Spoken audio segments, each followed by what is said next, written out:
عربی میں، فارسی میں شکاکل، سندھی میں تور، گجراتی میں ڈنکری، کناری توگری، انگریزی کانگوئی اور دوسری زبانوں میں اس کو الگ الگ ناموں سے پکارا جاتا ہے۔ مشہور غلہ ہے جس کی دال پکا کر کھائی جاتی ہے۔ ارہر کی ایک مشہور قسم کا نام تور ہے۔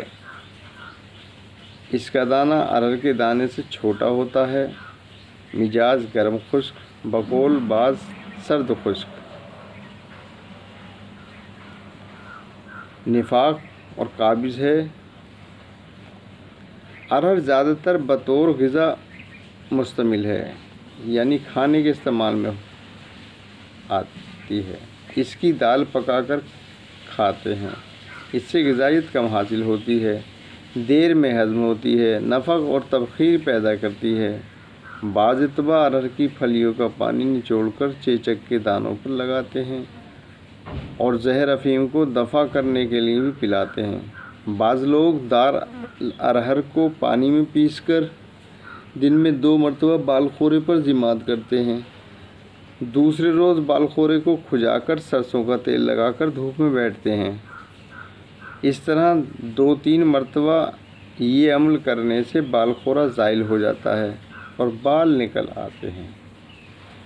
بعض اتباع برگ ارہر کو برگ نیم کے ہمراہ پیس کر، یعنی ارہر کے پتوں کو نیم کے پتوں کے ساتھ پیس کر پینا مرض بواسیر کے لیے مفید بیان کرتے ہیں، اور ورموں کو پکا کر پھوڑے کے لیے برگ ارہر کو پیس کر ضماد کرتے ہیں۔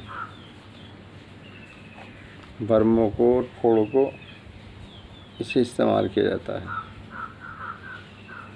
اس کا خاص نفع یہ ہے، یہ نافع و بصیر ہے اور مضر دیر ہضم ہوتی ہے۔ مسئلہ کھٹی اور ترش چیزیں ہیں۔ بدل اکثر افعال مثلاً تحلیل وغیرہ میں مسور عدس اس کے مشابہ ہے۔ ویڈیو پسند آئی ہو تو لائک کریں، چینل کو سبسکرائب کریں، گھنٹی کا بٹن دبانا بھی نہ بھولیں تاکہ آنے والی تمام ویڈیو آپ کو ملتی رہیں اور آپ اس سے فائدہ اٹھائیں۔ اور اجازت دیں، پھر ملاقات ہوگی کسی دوسری اور اچھی ویڈیو کے ساتھ۔ اور ہمارا فون نمبر یاد کریں، 90 588 85 313، عرفات نگر، مونڈھا، عالمی ہربل دواخانہ۔